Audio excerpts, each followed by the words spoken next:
Hello guys, good morning. Welcome back on फॉर्मा educational hub. जो last lecture था उसमें मैंने लास्ट में जाके कुछ होमवर्क दिया था, बूलियन अलजेब्रा पे कुछ क्वेश्चंस दिए थे। तो हम लोग इस लेक्चर के अंदर उन क्वेश्चंस को सॉल्व करेंगे, ठीक है। तो जिसने कर लिया अच्छी बात है, जिससे नहीं हुए वो ये लेक्चर देख लीजिए। और जिसको कुछ देखना कि मैंने किस वे में किया है, आपने किस, हाँ, डिफरेंट मेथड हो सकता है कि आपने जिस तरीके से किया मैं किसी और वे में करूँ। तो डिफरेंट स्टूडेंट का डिफरेंट मेथड हो सकता है, क्योंकि बूलियन अलजेब्रा का लॉजिक आना चाहिए आपको।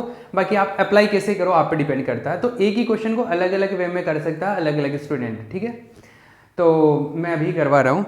तो देखो जो क्वेश्चंस थे, एक बार क्वेश्चंस क्या था, मैं क्वेश्चन की बात करता हूँ। एक सेकेंड। अपना जो क्वेश्चन था, फर्स्ट जो क्वेश्चन था वो ये था, a plus B C D plus E plus F bar का होल बार, और इसको प्रूव करना है A dot B plus C plus D E bar F. हाँ जी, एक इसमें क्वेश्चन में एक मिस्टेक है। देखो पहले जो मैंने करवाया था, मैंने ऐसे लिखा था सी और डी का होल बार है, जबकि एक्चुअल में सी और डी का होल बार नहीं है, ये ऐसे आएगा। वो भी क्वेश्चन हो सकता है, लेकिन उससे फिर ये आंसर नहीं आएगा। तो क्वेश्चन में ये करेक्शन करा रहा हूँ मैं। एक दूसरी चीज, पहले जो लिखवा था मैंने ए बी का होल बार, तो ए बी का भी होल बार नहीं है, ये क्या है, ए बार और बी बार है, ऐसा है। तब जाके ये इससे ये मिल जाएगा अपने को। बाकी जो पहले वाले से करोगे वो भी क्वेश्चन हो सकता है, लेकिन उससे आंसर वो नहीं आएगा जो यहाँ पे प्रूव करना था, ठीक है। तो ये तो वैसे हुआ ही नहीं होगा अगर आपने ट्राई किया होगा तो, और आपने ट्राई नहीं किया होगा तो वैसे नहीं हुआ होगा। तो देखो भैया, हम लोग लेफ्ट साइड से बात करते हैं। इससे हम लोग डी मॉर्गन अप्लाई करते हैं। जैसे अगर मोड ये बार लगा हुआ होता है तो बार को हम ओपन कैसे करते हैं, डी मॉर्गन प्रमेय से। तो डी मॉर्गन थ्योरम अप्लाई करेंगे। तो बाई डी मॉर्गन, तो डी मॉर्गन थ्योरम से, डी मॉर्गन प्रमेय से, बाई डी मॉर्गन थ्योरम। तो डी मॉर्गन थ्योरम से देखो, इसको ओपन करेंगे बाई एलएचएस। एलएचएस से देखो, ये इसको उठा लेता हूँ मैं, A plus B C D bar bar plus E plus F का बार का होल बार, ठीक है, ये है। इसको अगर मैं ओपन करता हूँ तो देखो क्या आएगा। इसमें 3 टर्म है। और अच्छा, डी मॉर्गन थ्योरम के बारे में मैंने कुछ बताया नहीं। एक सेकंड, डी मॉर्गन थ्योरम के बारे में थोड़ा सा बताता हूँ पहले, इससे पहले। चलो, डी मॉर्गन थ्योरम में क्या होता है, डी मॉर्गन में जैसे एक कोई भी बाइनरी नंबर है, एक्स है एक वाई है, ये दोनों प्लस में है, इनके ऊपर बार है। तो मतलब कितनी भी संख्याएं हो सकती है, मैंने 2 की बात कर रहा हूँ मिनिमम। तो अगर इस तरीके से है तो ये बार जो है जब हटाएंगे तो ये दोनों के ऊपर अलग अलग बार आ जाता है, और प्लस की जगह क्या आ जाता है, डॉट आ जाता है, मल्टीप्लीकेशन आ जाता है, ठीक है। एक दूसरी चीज जैसे है कि पहले से अगर मल्टीप्लीकेशन में है और बार लगा हुआ है तो क्या होता है, बार दोनों के ऊपर आ जाता है और मल्टीप्लीकेशन की जगह क्या आ जाता है, प्लस आ जाता है। ये डी मॉर्गन की थ्योरम थी, मैंने पहले पढ़ाई थी आपको स्टार्टिंग में, ठीक है। तो इसका यूज करेंगे। देखो ये बार हटाते हैं अभी, इससे अगर ये बार हटाएंगे तो क्या होगा, इससे बार हटाएंगे तो a प्लस बी का बार हो जाएगा। एक तो ये है, एक टर्म तो ये है पूरा, एक ये है, एक ये है, 3 टर्म है। तो एक तो ये है एक टर्म, तो एक बार तो इसके ऊपर आएगा पूरे के ऊपर, फिर ये एक आएगा इसके ऊपर, ई के ऊपर बार, एक एफ के ऊपर बार, एफ बार के ऊपर, ये तो एफ बार तो पहले से ऑलरेडी है, इसके ऊपर एक और बार आ जाएगा। ये इस पे प्लस की जगह डॉट, प्लस की जगह डॉट, ये आ गया, ठीक है। अब देखो ये है, इसके ऊपर फिर से बार है तो फिर से बार हटा सकते हैं हम लोग। इस बार देखो ये यहाँ पे डॉट है, यहाँ पे भी डॉट है, तो हम लोग क्या करेंगे, ये बार एक टर्म तो ये इसमें, एक ये है, एक ये, तीनों मल्टीप्लीकेशन में गुणा हो रहे हैं, तो तीनों को क्या करेंगे, तीनों को अलग अलग कर देंगे। देखो ये अलग होगा तो ये a प्लस बी का होल बार है, इसके ऊपर बार आ जाएगा एक तो, फिर डॉट है तो प्लस आ जाएगा, फिर c बार है इसके ऊपर बार आ जाएगा, फिर डॉट है तो डॉट की जगह प्लस आ जाएगा, फिर d बार है तो d बार के ऊपर एक और बार आ जाएगा। तो ये बार तीनों के ऊपर बार बार बार आ गया। यहाँ पे इसके बाद में ये है e बार, और f डबल बार बार हो गया, तो डबल बार बार बार कैंसिल हो जाता है, ठीक है ना। 2 बार अगर किसी के ऊपर बार लगा हुआ रहता है तो वो कैंसिल आउट हो जाता है। ये देखिए अभी ये a प्लस बी आ जाएगा, प्लस c, क्योंकि 2 बार बार है ना, और इसमें दो बार बार बाहर कैंसिल आउट हो गया, इसमें भी दो बार बार बाहर कैंसिल, इसमें भी दो बार बार है तो बार बार सबका कैंसिल आउट हो गया, ये बच गया। और ये ई बार एफ ये आ गया। आई थिंक यही आंसर है अपना। A plus B plus C plus, ओ ये नहीं है, कुछ और है। तो एक सेकेंड, ये बार का बार लगा,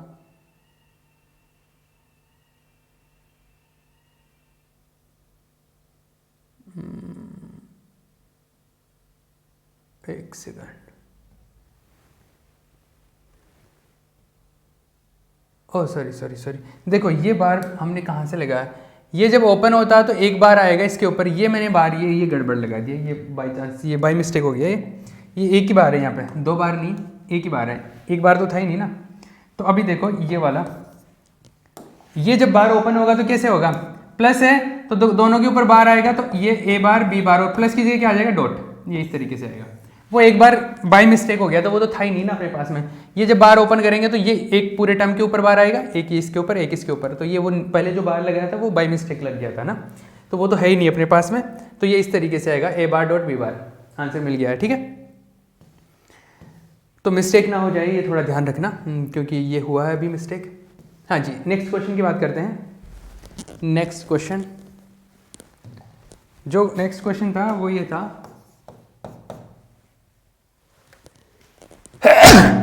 सॉरी, नेक्स्ट जो क्वेश्चन है वो है A plus sorry not plus A dot B plus A bar B bar का होल बार, और इसका जो आंसर है वो है A B bar plus A bar B, ये प्रूव करना है। ठीक है, देखो आओ, वही हमारे को तो ले दे के क्या आता है, डी मॉर्गन थ्योरम आता है। और अगर जब भी किसी क्वेश्चन में बार वाला क्वेश्चन है तो वहाँ पे डी मॉर्गन थ्योरम तो अप्लाई कर ही सकते हैं हम लोग इजीली। तो देखो बाय डी मॉर्गन प्रमेय से देखो क्या होगा, ये बाई एल एच एस काम में ले रहा हूँ मैं। एल एच एस में देखो क्या है, A B plus A bar B bar का होल बार, ये है, इसको काम में लो। इसमें देखो ये एक टर्म ये है, एक टर्म ये है, इन दोनों के बीच में प्लस है और ऊपर बार लगा हुआ, तो ये बार पूरे के ऊपर है तो दोनों टर्म के ऊपर आ जाएगा बार, तो बार को हटाएंगे तो एक तो इसके ऊपर बार आ जाएगा, एक ए बार बी बार के ऊपर बार आ जाएगा, और बीच में प्लस है तो क्या हो जाएगा डॉट हो जाएगा, ऐसे हो जाएगा। ठीक है, अब इसको ओपन करो, आंसर क्या लाना है एक बार मैं आंसर देख लेता हूँ। आंसर के अकॉर्डिंग अपने को कोशिश करनी है कि अच्छा इस तरीके से जाएंगे। ठीक है, इसमें देखो ये दोनों पे बार ओपन होगा तो ए बार आ जाएगा और एक बी बार आ जाएगा, डॉट की जगह क्या आ जाएगा प्लस आ जाएगा। ठीक है, आगे इसमें देखो, इसमें भी बीच में डॉट है तो ये बड़ा वाला बार ओपन होगा तो ए बार के ऊपर बार आ जाएगा और बी बार के ऊपर बार आ जाएगा और डॉट की जगह क्या आ जाएगा प्लस आ जाएगा। ये इसमें देखो ए बार प्लस बी बार, ये आ जाएगा ए, दो बार बार है तो बार कैंसिल आउट हो जाएगा, ये बी, तो इसको मल्टीप्लाई करो, ये ए बार ए आ जाएगा, ए बार बी आ जाएगा प्लस बी बार ए आ जाएगा प्लस बी बार बी।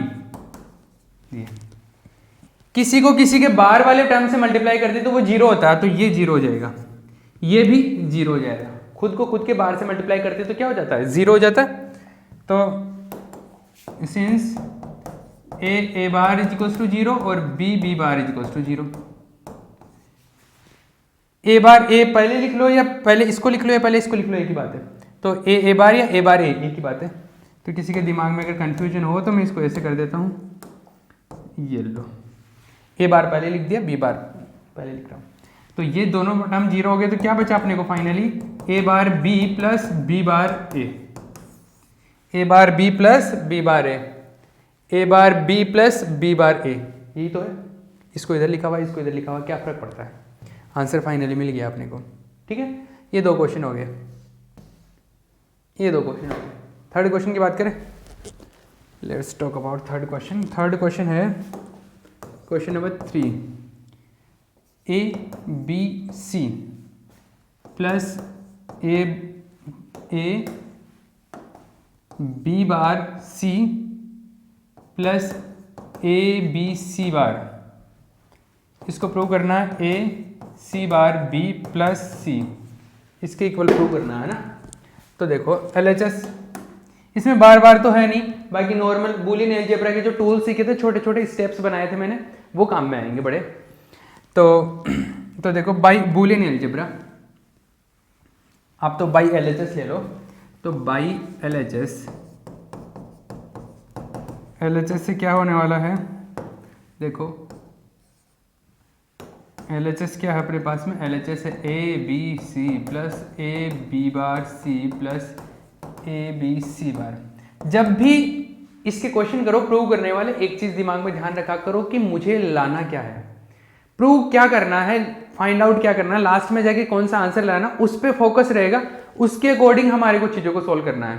देखो आप इसका कुछ भी स्टेप बना दो, अगर सही से मैथमेटिक्स लगाइए कहीं ना कहीं तो पहुंचोगे, जहां पे भी पहुंचोगे वो भी इसका आंसर करेक्ट है, लेकिन अपने को लाना क्या है उसके अकॉर्डिंग अपने को स्टेप्स लगाने हैं, ठीक है। तो वो बहुत मैटर करता है। अदरवाइज आप 4 स्टेप लिख दो, 3 स्टेप लिख दो, हर स्टेप इसका आंसर होगा, हर स्टेप इसी का फॉर्म होगा, तो आंसर तो वो भी करेक्ट है, लेकिन अपने को जो लेके आना है वो अपने उसके मार्क्स मिलेंगे अपने को।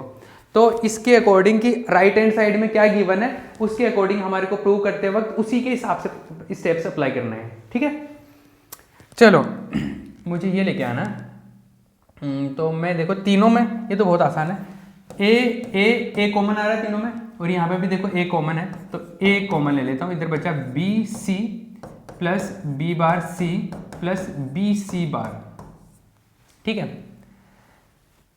अब देखो C बार भी तो ऑलरेडी है इसके अंदर, ये रहा C बार भी, ये तो है, तो इसको तो रहने देता हूँ, इन दोनों में कुछ काम करता हूँ, इन दोनों में मैं कुछ कॉमन ले लेता हूँ, अगर है तो C कॉमन आ रहा है इन दोनों में, देखो इन दोनों में C अगर कॉमन आता है तो ये बचा B प्लस B बार प्लस BC बार, या ये देखो इसमें देखो B प्लस B बार क्या होता है, B प्लस B बार 1 होता है, मैंने सिखाया था पहले, B प्लस B बार क्या होता है 1 होता है, तो ये क्या हो जाएगा A C, ये तो हो गया 1 प्लस BC बार, ठीक है, ये हो गया A, इसको BC बार को पहले लिख लेता हूँ, और BC बार ये लो BC बार प्लस C। दूसरी चीज इसमें C बार को पहले लिख दूँ B को बाद में लिख दूँ, कोई फर्क पड़ेगा क्या, A भी लिखो या B, एक ही बात है, यहाँ पर है ना, बूलियन अलजेब्रा में ये फॉलो होती है, प्लस C, यही तो आंसर है, तो आगे आंसर, तो ये तो बहुत आसान था, इसमें कुछ ज़्यादा कुछ डिफिकल्ट नहीं था। देखो वो छोटे छोटे जो टूल सिखाए थे ना मैंने, वो काम में आएंगे, वो ध्यान रखने हैं आपको, कौन कौन से टूल, देखो मैं छोटी छोटी चीज़ें बताता हूँ। एक तो 1 प्लस A बराबर जो होता था वो 1 होता था, 1 डॉट A होता था वो 1 होता था, सॉरी A होता था, और इसके अलावा 1 प्लस एक सेकेंड और कुछ, और A डॉट A जो A बार होता था वो 0 होता था, A प्लस A बार जो होता था वो 1 होता था। ये छोटे छोटे कुछ टूल्स सिखाए थे मैंने स्टार्टिंग में, फर्स्ट या सेकेंड लेक्चर के अंदर, तो वो वाले जो टूल्स है वो बड़े काम में आते हैं यहाँ पे, तो वो आपको ध्यान रखने। एक वो A प्लस A बार जो है ये 1 होता है, ये तो बता ही दिया ना मैंने, यही तो अभी काम में लिया है। देखो ये B प्लस B बार यही तो है, A प्लस A बार, मतलब कोई भी बूलियन जो नंबर है वो कुछ भी हो सकता है, बाइनरी नंबर कुछ भी हो सकता है। यहाँ पर जैसे मैंने A से रिप्रेजेंट करते जनरली, ABCD मतलब जो अल्फाबेट होता है उनसे रिप्रेजेंट करते, तो यहाँ पे जैसे B आया था अपने पास, तो यही तो रूल लगा था, A plus A bar equals to 1, ठीक है। तो 1 प्लस A में भी ऐड करेंगे तो 1 आएगा, 1 डॉट A करेंगे तो मल्टीप्लाई करेंगे तो A क्या, मतलब A अगर 1 हुआ तो 1 आ जाएगा, A अगर 0 हुआ तो 0 आ जाएगा। तो ये जो रूल्स है वो आपको अप्लाई करने हैं, ठीक है। तो ये छोटे छोटे रूल्स है, आपको ध्यान होने चाहिए, इन्हीं के बेसिस पे हम लोग आगे कुछ कर सकते हैं, ये अप्लाई कर सकते हैं ये पूरा मैथमेटिक्स क्वेश्चन सोल्व करने के लिए, ठीक है। एक क्वेश्चन और बच गया, 3 क्वेश्चन हो गया, तो ये क्वेश्चन हो गया, एक क्वेश्चन और कर लेते हैं हम लोग। एक क्वेश्चन और था, वो क्वेश्चन कुछ इस तरीके से था, देखो A plus A bar B plus A bar B bar C plus A bar B bar C bar D। ये क्वेश्चन बहुत कमाल का क्वेश्चन है, इसमें कुछ नया सीखने को मिलेगा। और जिसने किया है ये अच्छी बात है कि आपसे हो पाया, जिससे नहीं हो पाया इधर देख लीजिए, मैं करवा रहा हूँ इसको। देखो इस क्वेश्चन में एक ट्रिक काम मिलेंगे। हम लोगों ने पहले कुछ क्वेश्चंस किए थे स्टार्टिंग में, छोटे छोटे क्वेश्चंस किए थे। उन छोटे छोटे क्वेश्चंस में कुछ जो सॉल्यूशन आए थे उस चीज़ को यूज करेंगे। देखो हम लोगों को एक चीज़ पता है, हमने मैं पहले जब सोल्व किया था तो एक चीज़ पता गई थी कि since a plus A bar b जो होता है वो a प्लस बी के इक्वल होता है।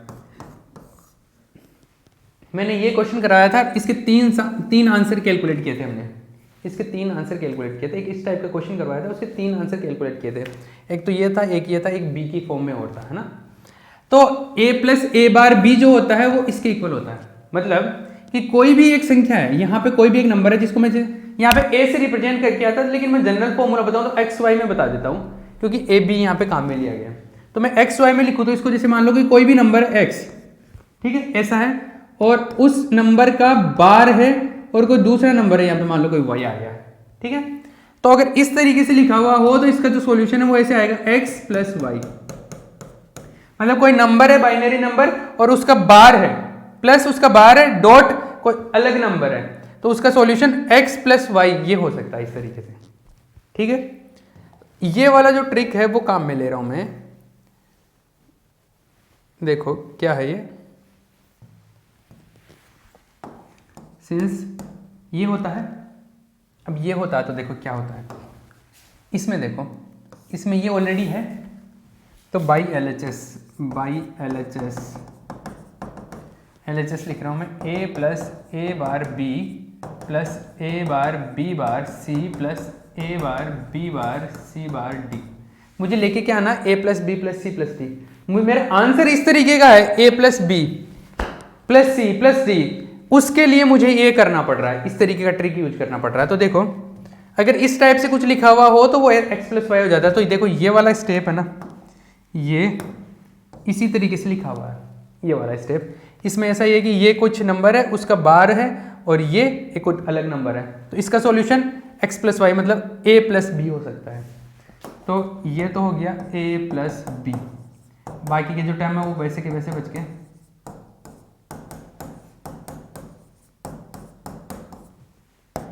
कुछ मिला? अब देखो a प्लस बी, ये इतना तो मिल गया। अब c लेके आना, फिर d लेके आना। तो c के लिए एक और स्टेप करता हूं मैं। तो अब देखना, मैं यही फॉर्मूला अप्लाई करूंगा तो इसी के हिसाब से इसका जुगाड़ बनाऊंगा। तो देखना क्या कर रहा हूं मैं, ये तो है a प्लस बी, कोई नंबर है ना, इसको देखो, इसको मैं ऐसे लिख सकता हूं क्या, डी मॉर्गन से, इसको a प्लस बी का होल बार, सी तो मल्टीप्लाई हो रहा है, सी तो मल्टीप्लाई कर दो। ये a बार डॉट b बार को मैं ऐसे लिख दिया, क्योंकि अगर इसको वापस से ओपन करूंगा तो देखो बार दोनों के ऊपर आ जाएगा और प्लस की जगह क्या आ जाएगा, डॉट। इसका मतलब है कि इसी को तो लिखा मैंने, a बार डॉट b बार को मैंने क्या लिखा, ये लिख दिया। तो इससे वापस ओपन करूंगा तो ये आ रहा, इसका मतलब है कि इसको ऐसे लिख सकता हूं बाय डी मॉर्गन, ठीक है। तो मैंने ये क्यों लिखा अभी समझ में आएगा, plus a bar b bar c bar d। ये क्या किया मैंने, सिंस a प्लस b का होल बार जो होता है वो किसके इक्वल होता है, a बार डॉट b बार के इक्वल होता है। ये हमने जो किया है उसका थोड़ा वहाँ पे रीजन दे दिया, वजह बता दी कि कैसे किया हमने, ठीक है। ये आ गया, ये आ गया a प्लस बी। यहाँ पे देखो ये और ये, इसका लॉजिक देखो, ये कोई नंबर है, जैसे ये कोई भी नंबर है, ये कोई नंबर है, जैसे ये कोई नंबर है x मान लो इसको, ये इस नंबर का बार है, मतलब x का बार है ये, और ये कोई तीसरा नंबर है, मतलब ये y लिख दो इसको। तो ये तो वही तो फॉर्मेट हो गया, ये वाला ही तो, कि कोई नंबर है प्लस उसका बार है और कोई दूसरा नंबर है, फिर तो ये पूरा एक नंबर है प्लस उसका बार है इस नंबर का, और फिर उसके साथ में मल्टीप्लिकेशन में है। तो इसका आंसर क्या होना चाहिए, इसका आंसर होना चाहिए x प्लस वाई, मतलब ये प्लस वाई, वाई कौन है यहाँ पे, c है, चमक रहा है। इससे अगर कंपैरिजन करूँ तो ये हो गया x और ये हो गया y और ये हो गया x का बार। तो इसका सॉल्यूशन क्या होना चाहिए, x plus Y. x plus Y का मतलब a प्लस बी, ये तो x हो गया, और y क्या c, तो a plus B plus c, ये आंसर होना चाहिए इसका। इस चीज को ध्यान से देख लेना, ये स्टेप समझ में आ गया, काम हो जाएगा आपका। तो ये x है, ये x बार है, ये y है, तो इसका आंसर हो जाएगा x प्लस वाई। तो x तो ये है a प्लस बी और y क्या है c है, तो a प्लस बी प्लस सी, ये हो गया। ये तीनों स्टेप, ये दोनों स्टेप कंप्लीट हो गए। अब ये स्टेप बचेगा, इससे हम लोग d लेके आएंगे। क्या लेके आएंगे? d। तो देखो a प्लस बी प्लस सी ये है, इसको ये तो कुछ x होना चाहिए यार, है ना। ये वाला देखो, इसको हम लोग डी मॉर्गन से सोल्व करें तो ये आएगा a प्लस बी प्लस सी का होल बार इंटू डी। ऐसा आ सकता है कि नहीं? ऑब्वियसली आ सकता है। कैसे? डी मॉर्गन से इसको सॉल्व करते हैं। Since a plus B plus C को अगर बाय डी मॉर्गन लिख देता हूँ, बाय डी मॉर्गन, तो इसको सॉल्व कर दे तो a का बार डॉट b का बार डॉट c का बार, क्योंकि प्लस की जगह तो डॉट आ गया और सबके ऊपर बार अलग अलग आ गया। चमका? क्लियर है ना? ये आ गया भैया। तो यहां पे देखो, अब ये कोई नंबर है, ये कुछ x मान लो इसको पूरा, ये एक नंबर है, इस x का बार है ये, और यहां पर कुछ डिफरेंट बाइनरी नंबर है, ये कुछ अलग द्विआधारी संख्या है, ये कुछ y हो, तो ये उस तरीके का फॉर्मेट बन गया। तो इसका भी जो आंसर आएगा वो क्या आएगा? x प्लस वाई होना चाहिए। x तो है ये a plus B plus C और y is d, capital D। तो टोटल क्या हो जाएगा? x प्लस वाई मतलब a plus B plus C plus D. तो ये आंसर इस तरीके से आएगा इसका, a प्लस बी प्लस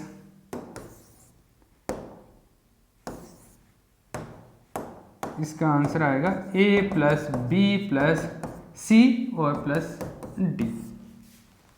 चमका? लॉजिक समझ में आना चाहिए, लॉजिकली कनेक्टेड है सारे। ए की जो लॉजिक है वही काम में लिया है, और वही लॉजिक कौन सा है? ये वाला। लेकिन इसमें समझने का वो है कि पहले तो केवल ये सिंपल दिख रहा था, लेकिन यहाँ पर तो x तो केवल ये a की था, यहाँ पे x कौन हो गया? a प्लस बी, यहाँ पे x कौन हो गया? a प्लस बी प्लस सी, तब जाके ये अप्लाई हो रहा है। ठीक है? तो मतलब इस नंबर की जगह कुछ भी आ जाए, वो अगर उस फॉर्मेट को फॉलो कर रहा है तो हम लोग ये अप्लाई कर सकते हैं। तो हमारा जो क्वेश्चन था उसमें हमारे को पहुंचना था, इस टाइप का लेके आना था। आंसर जो था वो a plus B plus C plus D, मतलब बार बार कुछ नहीं है, इस टाइप का लेके आना था, इसलिए हम लोग इस तरीके से ये अप्लाई करेंगे। अदरवाइज कुछ और लेके आना होता तो हम लोग कुछ और तरीके से सिंपल बूलियन अलजेब्रा लगा के किसी भी और तरीके से कर सकते थे। ये है, तो इस वे में ये अच्छा क्वेश्चन था, कुछ नया कंसेप्ट सीखने को मिलता है यहाँ पे। बाकी पहले वाले क्वेश्चन में तो बस ये था कि डी मॉर्गन अप्लाई करते रहो और वो हो गया था। ठीक है, तो ये क्वेश्चन थे। क्लियर है? जिसने पहले कर लिए थे अच्छी बात है, जिसने नहीं किए थे इनमें से देख लेना। और एग्जाम में ये अगर आप ये जो मैंने करवाए हैं, ये अगर आपको खुद से करने लग गए, इतनी अगर आपकी एबिलिटी डेवलप हो गई कि आप खुद से ये कर सकते हैं, तो फिर ठीक है, फिर मतलब आप एग्जाम में क्वेश्चन आएगा वो कर लोगे। और ये आप टिप के कर रहे हो, आप देख के कर रहे हो, कॉपी कर रहे हो, तो फिर कोई मतलब नहीं है। बस खुद करना सीखो इनको, जो मैंने लॉजिक सिखाया ना, क्वेश्चन की अप्रोच सीखो कि क्वेश्चन को किस तरीके से सोल्व करना। ऐसा नहीं कि ये मैंने जो करवाया उसी मेथड से करो, आप किसी भी मेथड से करो, लेकिन आपको जो छोटे छोटे जो टूल्स सीखे हैं ना, 1 प्लस ए क्या होता है, ए डॉट ए क्या होता है, ए डॉट ए बार क्या होता है, 1 डॉट ए क्या होता है, 1 प्लस ए क्या होता है, ये जो सारी चीज़ें हैं ना, ये 1 प्लस ए प्लस ए बार, ये छोटे छोटे टूल्स है वो आपको आने चाहिए, वही आप अप्लाई करके बड़े क्वेश्चन को सोल्व कर सकते हो। तो ये छोटी छोटी चीज़ें आप सीखो और इनकी प्रैक्टिस करो। ये प्रैक्टिस से आएगा, पढ़ने से नहीं आएगा। इसको आप एक बार प्रैक्टिस करोगे ना खुद सोल्व कर करके, तब जाके होगा ये। ठीक है, और कोई डाउट आए तो मेरे से बात कर सकते हो। क्लियर? ओके।